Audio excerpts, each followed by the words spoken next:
Hey guys, Youngblood with you, and I wanted to show off a game of Battle Royale flying the Mustang Delta, and I wanted to talk a little bit about why it's the most fun I've had flying a ship in this game so far. Now before this becomes kind of one of those go buy this ship type of video, I want to kind of lay this out. It's a very specific ship that can have good success in Arena Commander, but I think its success in the persistent universe is yet to be seen. I think that's probably pretty obvious. Just talking in theory though, it might make a decent ambush ship because it's got stealthy armor, or maybe it could use those dumbfire rockets to dish out a lot of damage to some bigger, slower ships since it's going to be easier to land those hits. It's really got kind of a laser focus on combat, but it's not your typical dogfighter as it's kind of lacking in some agility. There's a lot of other ships out there that are good at combat and give more versatility for the persistent universe once we get that. So, that being said, what it lacks in agility, it brings with firepower. The M3As on the turrets are pretty damn good, size 1 option at the moment. They're really pretty strong. They've got a decent rate of fire and they dish out a solid amount of damage.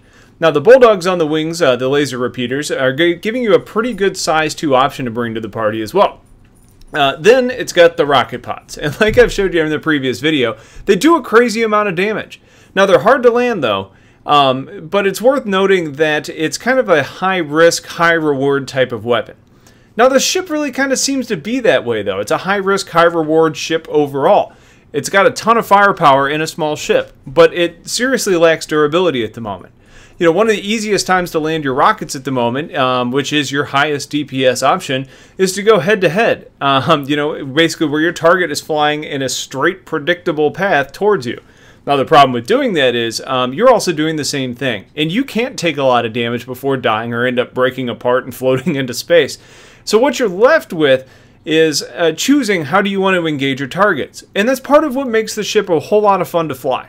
Do you want to try and sneak up on others while they're in a fight and try and deal damage to both of them? Or do you want to go balls to the wall and just go straight at people? Both of those options can be successful, and it can be kind of challenging to pick them out.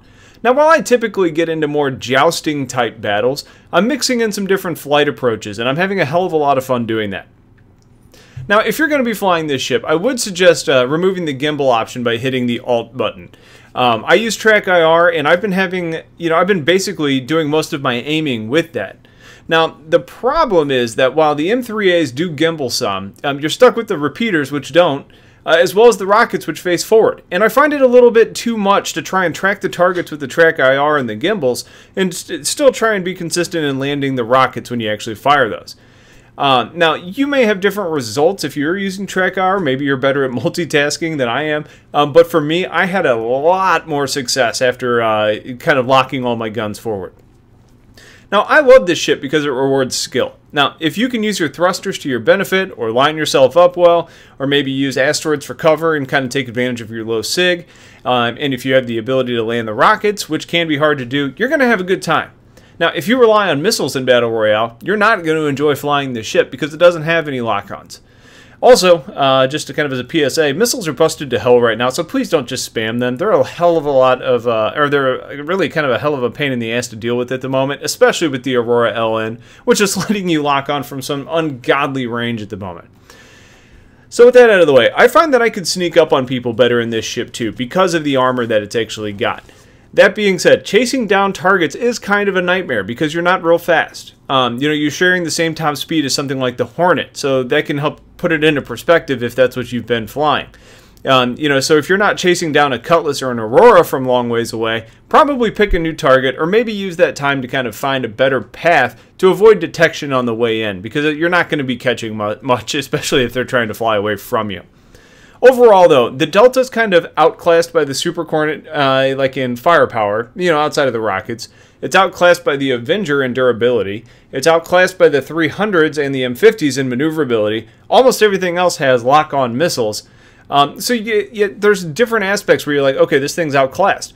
That being said, it's a challenge to fly. It's a really well-rounded ship, at least for Arena Commander, and it's unlike anything else in the game, and I think that's part of the reason why I've enjoyed flying this as much as I have. So that's it. I just wanted to kind of talk about the ship a little bit, show it to you actually in combat. This is all from one game of Battle Royale. It's had some decent success. It's a lot of fun. It's different, and it's probably my favorite ship at the moment. Now, I don't look at myself and say, okay, Persistent Universe hits, this is going to be my go-to ship. But at the moment, it's just different, it's fun, and in the right situations, it's extremely effective. So that's it, just kind of some impressions and some video. Stay tuned for more content. You know there's going to be more coming. Otherwise, have a great day and take care.